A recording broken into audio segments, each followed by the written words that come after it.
yang soleh dan soleha, dan yang pastinya anak-anak yang akan menjadi pemimpin masa depan di kota kita yang hari ini berada di depan adik-adik semuanya, belajar dengan baik, belajar dengan rajin, disiplin, serta patuh kepada kedua orang tua dan bapak ibu guru kita.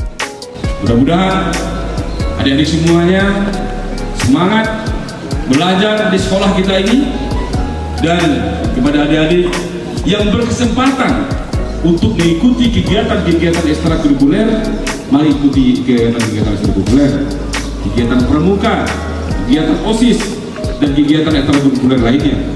Kenapa penting kita ikut kegiatan seperti itu? Karena kecerdasan itu tidak cukup hanya dengan kecerdasan intelektual saja. Kecerdasan intelektual penting, tapi kecerdasan spiritual, kecerdasan emosional juga amatlah penting adik-adik semuanya. Di mana bisa kita dapatkan?